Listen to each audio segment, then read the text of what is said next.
Sal and Mike to the management team. Can you just talk through as your management team now?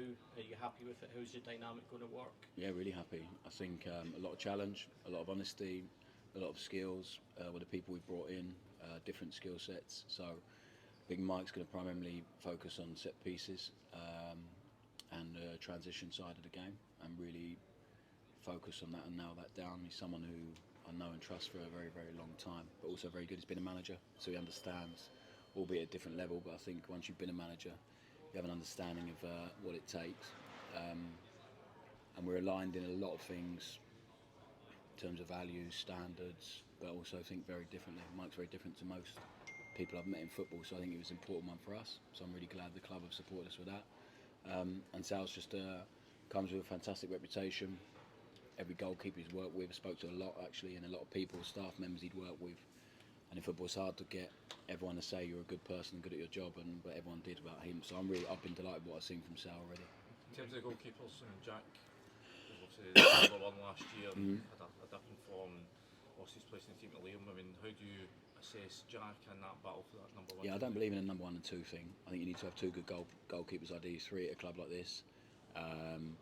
So I think it's the same as any position. We'll keep assessing what they can do, what they can't do. We have 2 good goalkeepers, we're fortunate with that.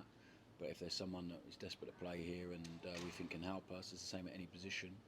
As long as it doesn't affect other things in the balance of the squad, then we'll always look to it. But at the minute, I've been happy with them 2 guys. You've looked at Jack, I mean, have you seen his confidence rising? Have you seen him sort of inching back towards the goalkeeper he was? I wasn't here before, so I can't tell you where he was and where he is now. What I've seen is a guy that really believes in himself, has made some outstanding saves in training, is willing to do the stuff we're asking him to do with the ball at his feet, as is Liam. So they've been great, both of them. Who's really surprised you? Who's caught your eye? You touched on. I think a few of the young guys. Josh Gentles is a great, really outstanding young player, but physically has a lot of work to do because he's only 17.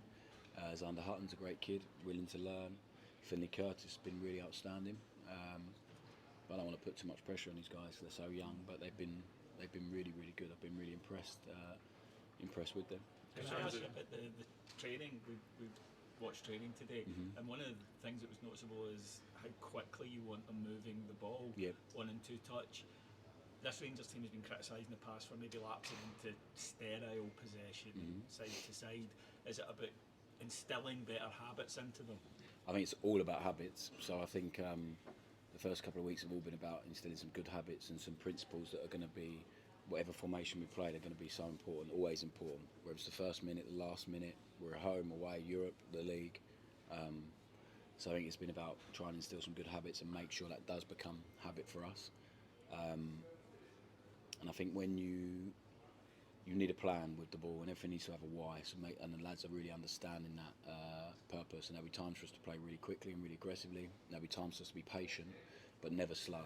So it's about being calm but quick, and the ball has to travel quick because the ball travels faster than any player can. So I think just they're starting to really understand that now, and then the more games we play, the more feeling I have of when to change the rhythm of the game, but the ball has to travel all the time. It can't just be stationary. Even if we are a little bit at times have to wait in a position, the ball needs to travel so quick. How important is that also that players understand why? Because there'll be times when it's difficult. You referenced that even in the pre-season game. Is it fundamental that they understand the whys, not just the methods? Yeah, always. So I think if we can to convince someone, they have to understand why they're doing it and what the benefit is to them individually, in their unit, as a group, as a team.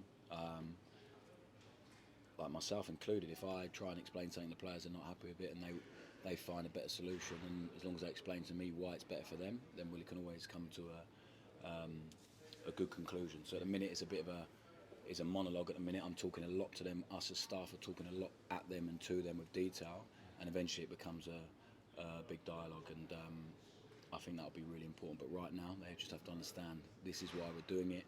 Hopefully we give them that clarity, and then after that we'll find some more solutions together.